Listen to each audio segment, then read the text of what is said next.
परम सत्कारयोग सिंह साहब, जथेदार नंदगढ़ जी, सिंह साहब ज्ञानी प्रताप सिंह जी, बाबा हरनाम सिंह जी, होर महापुरुष ते गुरु रूप साध संगत जी, महाराज दी बख्शी फतेह सांझी करो। वाहिगुरु जी का खालसा, वाहिगुरु जी की फतेह।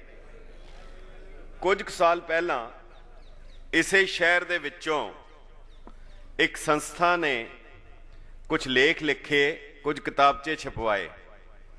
उन्हां दे विच जिहड़े उन्हां दे लफज सन वो सीधे ही गुरु निंदा वाले सन। गल सैमीनार दी नहीं है, गल इन्हां नूं विवाद दा विषा बनाउण दी नहीं है, गल सिर्फ चेतनता पैदा करन दी है कि सानू पता लग जाए कि साडे नाल की हो रहा है। ज्ञानी मान सिंह चौर बड़े अच्छे कथावाचक सन। वो एक बार अलीगढ़ दे विच कथा करन लगे तो काफ़ी मुसलमान उत्थे हाज़री भर रहे सन। तो ज्ञानी मान सिंह चौर ने कुरान की एक आयत पढ़ी। जदों आयत पढ़ी तो एक मौलवी खड़ा हो गया, कहन लगा सरदार साहब कुरान गलत मत बकें। चुपचां छा गई। ज्ञानी जी ने वही आयत दोबारा मुड़ के पढ़ी और इस बार सही पढ़ दी। तो वो फिर खड़ा हो गया, कहन लगा इसका मतलब आपको सही आयत आती थी, आपने जानबूझकर गलत आयत पढ़ी है। ज्ञानी जी कहन लगे हाँ मैनू सही आंदी सी, मैं जानबूझ के गलत पढ़ी है। कहन लगा आपने गलत क्यों पढ़ी, गलत क्यों बकी? ज्ञानी जी कहन लगे मैं चेक कर रहा सी कन्ना वाले बैठे है कि बगैर कन्ना वाले बैठे है। सो अज तक ये जितना कूड़ प्रचार करते रहे है, शायद इन्हां नूं ये भुलेखा परपक्क हो गया है कि हुण कौम दे विच कन्ना वाले कोई भी नहीं हैं।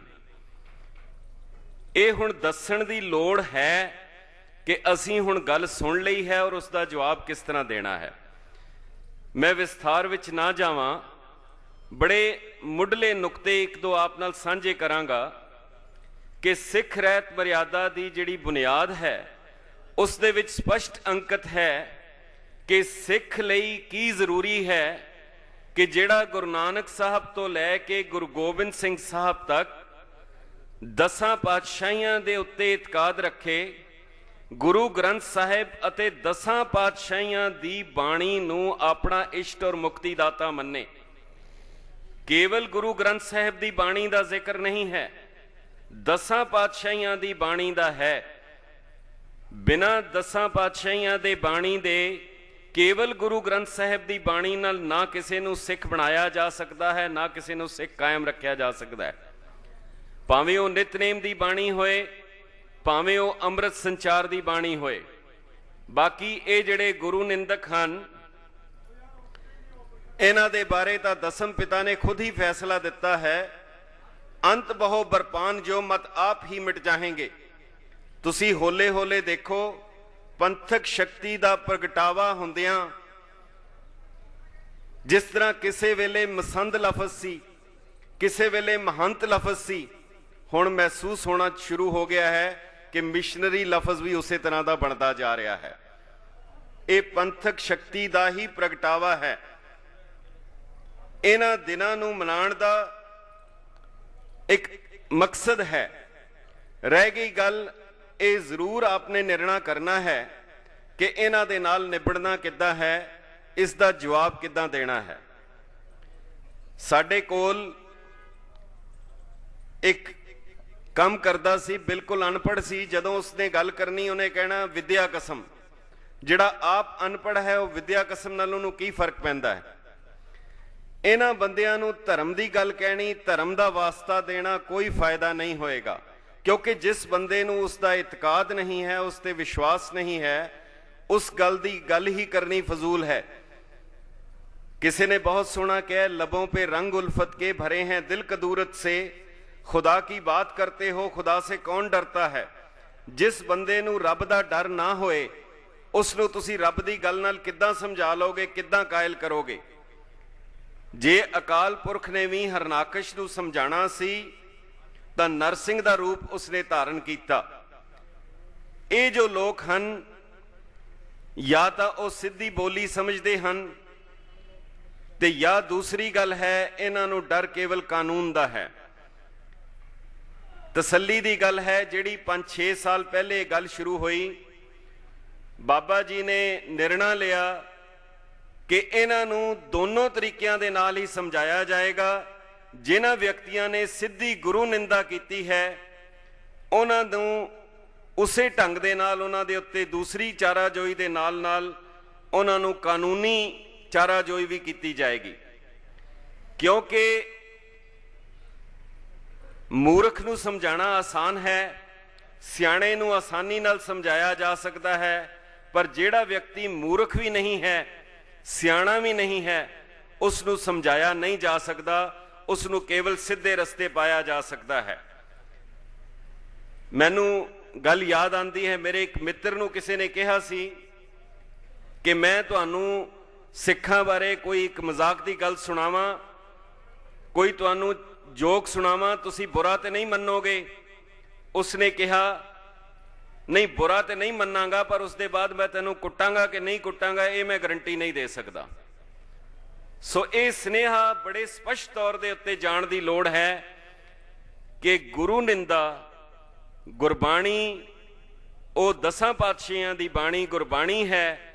ਗੁਰਬਾਣੀ ਦੇ ਬਾਰੇ ਕੋਈ ਵੀ ਨਿੰਦਾ ਜੋ ਹੈ ਹੁਣ ਉਹ ਬਰਦਾਸ਼ਤ ਨਹੀਂ ਕੀਤੀ ਜਾਏਗੀ।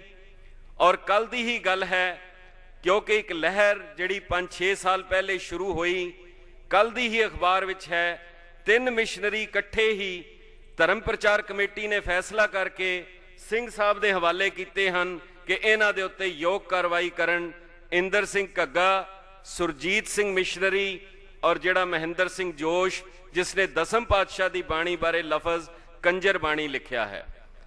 ਸੋ ਹੁਣ ਇਹਨਾਂ ਪੰਥਕ ਰਵਾਇਤਾਂ ਦੇ ਮੁਤਾਬਕ ਇਹਨਾਂ ਦੇ ਨਾਲ ਜਿਹੜਾ ਫੈਸਲਾ ਸਿੰਘ ਸਾਹਿਬਾਨ ਕਰਨ, ਜੋ ਪੰਥਕ ਤੌਰ ਦੇ ਉੱਤੇ ਕਰਨ, ਔਰ ਇਸ ਗੱਲ ਦੀ ਵੀ ਬਹੁਤ ਜ਼ਿਆਦਾ ਲੋੜ ਹੈ ਕਿ ਸਪਸ਼ਟ ਤੌਰ ਦੇ ਉੱਤੇ ਦਿਸ਼ਾ ਨਿਰਦੇਸ਼ ਜਾਰੀ ਕੀਤੇ ਜਾਣ ਕਿ ਜਿਸ ਤਰ੍ਹਾਂ ਸਿੰਘ ਸਾਹਿਬ ਵੀ ਦੱਸ ਰਹੇ ਸਨ ਕਿ ਇਹ ਕੋਈ ਵਿਵਾਦ ਦਾ ਵਿਸ਼ਾ ਨਹੀਂ ਹੈ, ਕੁਰਾਨ ਦੇ ਉੱਤੇ ਵਿਵਾਦ ਨਹੀਂ ਹੈ, ਕਿਸੇ ਹੋਰ ਚੀਜ਼ ਦੇ ਉੱਤੇ ਵਿਵਾਦ ਨਹੀਂ ਹੈ, ਗੁਰੂ ਗ੍ਰੰਥ ਸਾਹਿਬ ਦੇ ਉੱਤੇ ਵੀ ਰਿਸਰਚ ਬੰਦ ਹੋਏ। ਸਾਨੂੰ ਪ੍ਰਚਾਰ ਪ੍ਰਸਾਰ ਦੀ ਲੋੜ ਤਾਂ ਹੈ, ਔਰ ਨਾਲ ਹੀ ਜਿਹੜਾ ਮਕਸਦ, ਜਿਹੜੀ ਗੱਲ ਇਹ ਕੀਤੀ ਗਈ ਹੈ ਫਤਿਹ ਦਿਵਸ ਮਨਾਉਣ ਦੀ, ਅਸੀਂ 10ਮ ਪਾਤਸ਼ਾਹ ਦੀ ਬਾਣੀ ਦੀ ਗੱਲ ਕਰਦਿਆਂ ਉਹ ਜਿਹੜਾ ਫਤਿਹ ਦਿਵਸ ਹੈ ਉਸ ਦਾ ਪੈਗਾਮ ਜ਼ਰੂਰ ਦਈਏ ਸਾਰੀ ਸੰਗਤ ਨੂੰ, ਗੈਰ ਸਿੱਖਾਂ ਨੂੰ। ਇਹ ਫਤਿਹ ਦਿਵਸ ਦਾ ਪੈਗਾਮ, ਫਤਿਹ ਦਿਵਸ, ਫਤਿਹਨਾਮਾ, ਜ਼ਫਰਨਾਮਾ ਗੁਰੂ ਗੋਬਿੰਦ ਸਿੰਘ ਸਾਹਿਬ ਨੇ ਕਿਹਨਾਂ ਹਾਲਾਤ ਦੇ ਵਿੱਚ ਲਿਖਿਆ। ਜਿਸ ਤਰ੍ਹਾਂ ਕਿਸੇ ਨੇ ਬਹੁਤ ਸੁੰਦਰ ਜ਼ਿਕਰ ਕੀਤਾ ਸੀ ਕਿ ਕੀ ਹਾਲਾਤ ਸਨ। ਸਰਹੰਦ ਚੋਂ ਸੁਨੇਹਾ ਮਿਲਿਆ ਕਿ ਲਾਲ ਟੁਰ ਗਏ, ਦੋਵੇਂ ਸ਼ਹੀਦ ਹੋ ਗਏ ਨੇ, ਨੌ ਨਿਹਾਲ ਟੁਰ ਗਏ, ਸੂਬੇ ਨੇ ਕੰਧ ਅੰਦਰ ਦੋਵੇਂ ਨਪੀੜ ਦਿੱਤੇ, ਕੋਮਲ ਸਰੀਰ ਇੱਟਾਂ ਦੇ ਵਿੱਚ ਪੀੜ ਦਿੱਤੇ। ਸੁਣ ਕੇ ਇਹ ਗੱਲ ਸਾਰੀ ਉਹ ਮੁਸਕਰਾ ਕੇ ਉੱਠਿਆ। ਉਸ ਬਾਦਸ਼ਾਹ ਨੇ ਨੂਰੇ ਦੇ ਕੋਲ ਆ ਕੇ ਪੁੱਛਿਆ, ਤੂੰ ਰੂਬਰੂ ਸੈਂ ਉੱਥੇ, ਕੋਈ ਗੱਲ ਨਾ ਲੁਕਾਈ ਤੇ ਸਾਫ਼-ਸਾਫ਼ ਦੱਸੀ, ਕੋਈ ਕਹਿਰ ਨਾ ਕਮਾਈ, ਕੋਈ ਹਿੰਜ ਤੇ ਨਾ ਕੇਰੀ, ਕੋਈ ਆਹ ਤੇ ਨਾ ਕੱਢੀ, ਲਾਲਾਂ ਨੇ ਕਿਧਰੇ ਉੱਚੀ, ਕੋਈ ਸਾਹ ਤੇ ਨਾ ਕੱਢੀ, ਤੇਸੀ ਦੇ ਨਾਲ ਲੱਗੀ ਜਦ ਸੱਟ ਸੀ ਕਰਾਰੀ, ਮੇਰੇ ਫਤਿਹ ਨੇ ਉੱਚੀ, ਕੋਈ ਚੀਖ ਤੇ ਨਾ ਮਾਰੀ। ਇਹ ਕਹਿਣ ਦਾ ਵੀ ਅੰਦਾਜ਼ ਵੱਖਰਾ ਸੀ, ਜੋ ਉਸ ਨੇ ਵਜਾਇਆ ਉਹ ਸਾਜ਼ ਵੱਖਰਾ ਸੀ। ਇਹਨਾਂ ਹਾਲਾਤ ਦੇ ਵਿੱਚ ਹਜ਼ੂਰ ਸੱਚੇ ਪਾਤਸ਼ਾਹ ਨੇ ਜ਼ਫਰਨਾਮਾ ਲਿਖਿਆ, ਪਰ ਉਸ ਵਿੱਚ ਵੀ ਗਿਲਾ ਨਹੀਂ ਸੀ। ਕਿਤਨੀ ਚੜ੍ਹਦੀ ਕਲਾ ਦਾ ਉਹਨਾਂ ਨੇ ਸਬੂਤ ਦਿੱਤਾ। ਕਮਾਲੇ ਕਰਾਮਾਤ ਕਾਇਮ ਕਰੀਮ, ਰਜ਼ਾ ਬਖਸ਼ ਰਾਜ਼ਕ ਰਿਹਾਕੁਨ ਰਹੀਮ। ਔਰ ਔਰੰਗਜ਼ੇਬ ਨੂੰ ਲਿਖ ਰਹੇ ਹਨ ਕਿ ਜਿਸ ਦੇ ਉੱਤੇ ਹੁਮਾ ਰੂਪੀ ਪੰਛੀ ਦਾ ਰੱਬ ਦੇ ਨਾਂ ਦਾ ਸਾਇਆ ਹੋ ਜਾਏ, ਤੇਰੇ ਵਰਗੇ ਕਾਂ ਉਸ ਦਾ ਕੀ ਵਿਗਾੜ ਸਕਦੇ ਹਨ। ਹੁਮਾਰਾ ਕਸੇ ਸਾਏ ਆਇਤ ਬਜ਼ੇਰ, ਬਰੋ ਦਸਤ ਦਾਰਦ ਨਾ ਜਾਗੇ ਦਲੇਰ।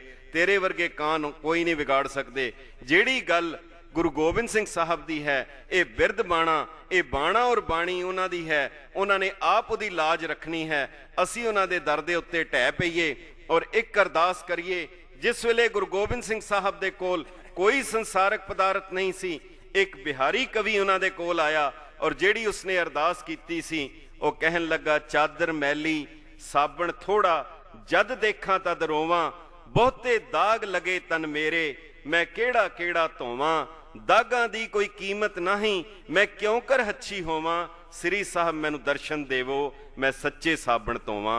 अज असीं भी श्री सच्चे पातशाह अगे अरदास करिए कि तुसीं सानू श्री साहब की बख्शिश कीती है, तेरी बख्शिश तेरी रहमत दे नाल असीं इस कलंक नूं भी धो दईए।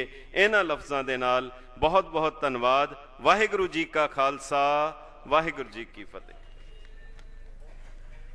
बहुत बहुत धन्नवाद है मानयोग डॉक्टर गुरचरणजीत सिंह जी लांबा जी का, ਤੇ बड़े वडमुले विचार ਤੁਹਾਡੇ ਨਾਲ ਉਹਨਾਂ ਨੇ ਸਾਂਝੇ ਕੀਤੇ ਨੇ।